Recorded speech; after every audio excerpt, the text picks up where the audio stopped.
Assalamualaikum warahmatullahi wabarakatuh. Hai anak-anak, bagaimana kabar kalian semuanya? Semoga kalian semua sehat selalu ya anak-anak. Sekarang kita akan belajar bahasa Sunda, yaitu kembali di pengajaran 4 gotong royong kosakatanya anak-anak. Kalian dengarkan dan ikuti bersama-sama ya anak-anak.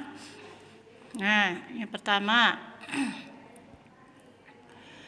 mawa dibawa. Mawa artinya membawa, dibawa artinya dibawa. Contohnya, Rahmi mawa oleh-oleh di Kuningan. Artinya, Rahmi membawa oleh-oleh dari Kuningan. Oleh-oleh di Kuningan dibawa ku Rahmi. Artinya, oleh-oleh dari Kuningan dibawa oleh Rahmi. Yang kedua, maca dibaca. Maca artinya membaca, dibaca artinya dibaca. Contoh kalimatnya, Udan maca buku carita wayang. Artinya, Udan membaca buku cerita wayang. Buku cerita wayang dibaca ku Udan. Artinya, buku cerita wayang dibaca oleh Udan. Yang ketiga, anak-anak, nyeseh diseseh. Nyeseh artinya mencuci, diseseh artinya dicuci. Contoh kalimatnya, Herianto nyeseh baju kotor. Artinya Herianto mencuci baju kotor. Baju kotor diseseh ku Herianto. Baju kotor dicuci oleh Herianto. Nah, yang keempat anak-anak, make dipakai. Make artinya memakai, dipakai artinya dipakai.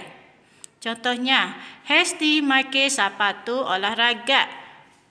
Artinya, Hesti memakai sepatu olahraga. Sepatu dipakai ku Hesti. Artinya, sepatu dipakai oleh Hesti. Yang kelima, maraban di paraban. Maraban artinya memberi makan, di paraban artinya diberi makan. Contoh kalimatnya, Bang Bang maraban anak manuk. Artinya, Bang Bang memberi makan anak burung. Anak manuk di paraban ku Bang Bang. Artinya, anak burung diberi makan oleh Bang Bang. Ya, demikian anak-anak. Kalian pelajari dan ingat-ingat ya tugas kalian.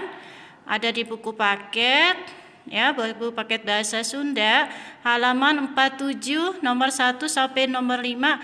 Kalian tulis artinya sesuai dengan tadi kosakata yang sudah dipelajari.